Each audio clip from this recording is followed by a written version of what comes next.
والسلام جد ورمضان كان عندنا لا نموني هدو سيني عدني بيالات يتني نمينو هدو بيجندرا وتاتورتي أما مو دفتي عشان دكتير تبيو دفتي أرجع ما تسترجعني قمت شو تكون الرجال هدو ما شاء الله ربي والله كلمة تقول رسول الله أمانة نمانة بعد ربي سني أقوله رمضان باي الفاتة أكاد تومانا ما بعد تاني بك السلام عليكم ورحمة الله وبركاته الشمار كفوني كوجمتو عشان دكتير Egaa kabajamtoota daawwattoota keenyaa irraa deebinee dhufnee jirra jechuudha. Meeshaa obboleettii teenya Aashaa qabannee isin dhufneerra kabajamtoota daawwattoota keenya. Warroonni chaanaalii keenya kanaaf haaraa taatan subscribe gochuun gara chaanaalii keenyatti goota isiniin jenna. Warroonni immoo maamila keenya taatan immoo hiriyoota keessaniif qophii maannoo share godhaa isiniin jira kabajamtoota daawwattoota keenya. Har'aan meeshaa mana keessaa kan akka algaa, doolaabaa fi meeshaalee mana keessaa hedduu qabannee dhufnee jirra. Akkuma nu duubatti argaa jirtan kana makiinalleen dhufeetiin as dhaabbatee nu eegaa jira jechuudha. Fe'uudhaaf maatilleen dhufee maamila keenya kanaan dura kan turte hiriyaatiin namni biraa obboleettii isiitiif fuudhuudhaaf dhuftee jirti. Ishilleen asitti argamti jechuudha. Yoo isaan kaameraa kan hin sodaanne taate dhufanii yaada nu kennu yookaan illee mootuu inshaallah yaada isaanii nuti isin ibsina jechuudha kabajamtoota daawwattoota keenya.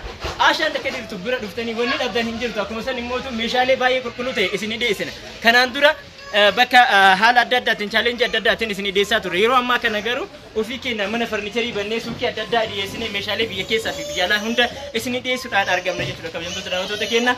Gatii isaa Aashaan isiniif ibsiti. Ammaan affeerraa keenya nama amma dhufeetiin meeshaan irraa fuudhu obboleessa yookiin immoo abbaa manaati na fakkaata. Abbaa manaa Aashaa isiniif dhufee asitti yaada nu kennu jira. Isaa yaada akkuma nu kennaniin gatii isaa meeshaalee kana isiniif ibsina jechuudha. Ayyee maarree hojii keessan Salaama jira. Assalaamu alaikum warahmatullahi wabarakatuh. Maarree baay'ee natti tolee jira haalli hojii keessanii baay'ee namatti tola. Dhugaa akkuma ijaan argine gammanne kanatti baay'ee itti fufaa isiniin jenna baay'ee natti tolee jira haalli hojii isin hojjettan baay'ee bareeda. Jabaadhaa itti fufaa isiniin jenna kanuma jajjabeessaa isiniin jenna warri immoo fayyadamtanii isiniin jenna. Egaa kootu dhiifa moonaa godhiitii gaaffii takka sirraa qaba jechuudha.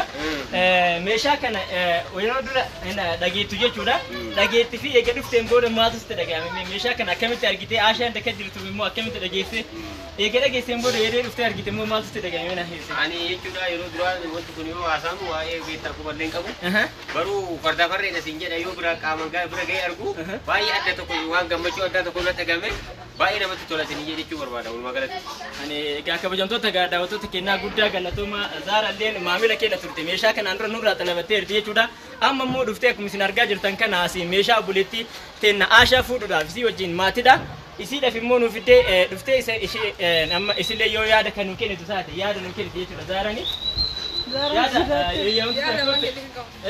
والسلام جد ورمضان كان عندنا لا نموني هدو سيني عدني بيالات يتني نمينو هدو بيجندرا وتاتورتي أما مو دفتي عشان دكتير تبيو دفتي أرجع ما تسترجعني. قمت شو تكون الرجال هدو ما شاء الله ربي والله كلمة تقول رسول الله أمانة نمانة بعد ربي سني أقوله رمضان باي الفاتة أكاد تومانا ما بعد تاني بكانو جو وانقول دادا ربي جزاء سني أكملو وري مامي لساني دادن لسان ججبسا نو ججبسا سر سني جنة ما شاء الله أنا وجين ساري كده كلمة تقول هدو جو Jalan deh bawa dulu saya di amas kerup politik itu tiga macam kalau tuh mau pada saya ini cuma pada saya nujurat saya ini jadi saya cuma pada. Ayah kita kalau tahu sih jangan politik. Kabajamtoota daawwattoota keenyaa gatii isaa fi akkuma meeshaa kana mootu haala qulqullinni isaa tokko tokko isin beeksisa jechuudha kabajamtoota daawwattoota keenyaa. Jalqaba irratti Aashaan akkuma argaa jirtan kana doolaaba qabdi jechaadha. Doolaabni isii meetira hayaadha. Abbaa badhiin isaa meetira tokko seentimeetira 20 jechuudha. As keessaa iddoo itti fannifatan qaba jechuudha. Waa hunda qaba jechuudha. Doolaabni kun meetira isaa haa xiqqaatu malee yaani waanuma doolaaba guddaa irratti galuu qabu hundayyuu galee argameefii jira jechuudha kabajamtoota daawwattoota keenya. Asiin uffata ijoollee kan maatii cabsanii kaa'uudhaaf mijaa'aa jechuudha. Gubbaa kanaan immoo koonfortii adda addaa keessa kaa'achuudhaaf haala kanaan hojjetameefii jira jechuudha kabajamtoota daawwattoota keenya. Itti aansuudhaan obboleettiin teenya Aashaan biffee kontirool biffee qabdi jechuudha. Kontirool biffeen isii kun meetira tokkoo fi seentimeetira 50 hojjetame jechuudha kabajamtoota daawwattoota keenya. Karviidha.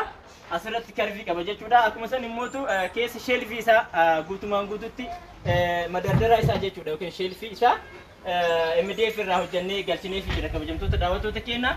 Meeshaaleen kun fe'amuuf deema jechuudha kabajamtoota daawwattoota keenya. Viidiyoo like godha jecha kabajamtoota daawwattoota kennaa hiriyoota biraa bira akka ga'u nu godha jecha itti aansuudhaan kabajamtoota daawwattoota kennaa MD Ashan jechuudha. Majlisii abbaa kaaree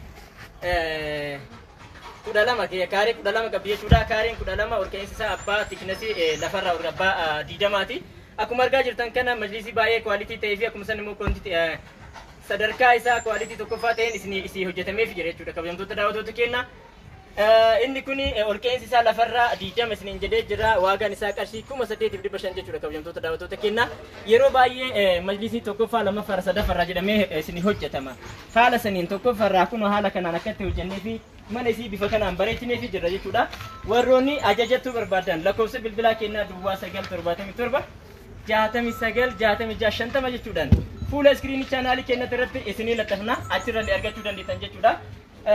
Viidiyoo moolaachoodha ammallee hin xumure jechuudha kabajamtoota daawwattoota kennaa dhiifama silkiinna jeeqeera. Itti aansuudhaan ammallee obboleettiin teenna Zaaraan maannoo Ashaan algaa qabdi jechuudha. Algaa kana akkuma argaa jirtan kana osoo abbaan fide irratti bahee osoo nama 2 miti 3 miti abbaan fide 3 4 5 illee irratti ol bahee gadi hin laafne firaasha irratti galchinee fi haala kanaan dhiyeessinee fi jira jechuudha kabajamtoota daawwattoota kennaa. Algaan kun bal'inni isaa meetira 1 fi seentimeetira 50 jechuudha. Gatiin isaa komodiinoo 2 wajjin qarshii 26 jechuudha kabajamtoota daawwattoota kennaa. Kana fakkaataa firaashni kun immoo abbaa qarshii 11,000ti jechuudha kabajamtoota daawwattoota kennaa kan irratti galee fi kana fakkaataa itti aansuudhaan ammallee obboleettiin teenna Ashaan Mariyaa yookiin immoo direesingii qabdi jechuudha kabajamtoota daawwattoota kennaa. Direesingiin isii haala kanaan akkanatti hojjetameef jira kabajamtoota daawwattoota kennaa.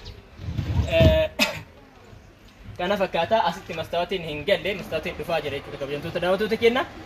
Kanaaf meeshaan obboleettiin teenna Ashaa yeroo har'aaf qabanne dhiyaanne kana faa fakkaataa. Itti aansuudhaan meeshaa bilallee qabdi obboleettiin teenna kaameraamaariin zoorsee isin agarsiisa jechuudha.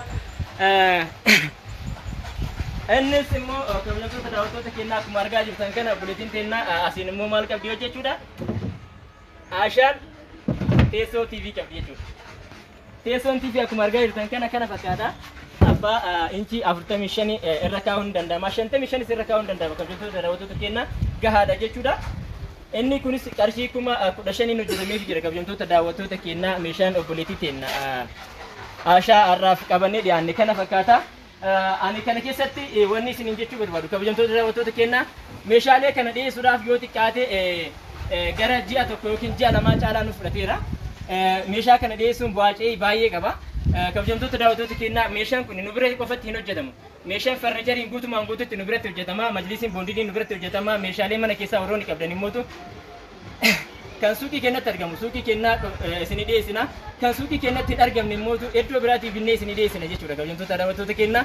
Kanaaf warroonni meeshaan kiyya dafee maanaaf hin baane jettan immoo kabajamtoota daawwattoota kennaa chaalenjii hedduu qaba waan ta'eef tasgabbiidhaan akka nu eeggattan isiniin jechuudha. Dhaamsa koo isinii dabarsa. Ani viidiyoo irraa keessatti hangana yoo isiniin jedhe gahaadha. Asumaan assalaamu alaikum warahmatullahi wabarakatuh.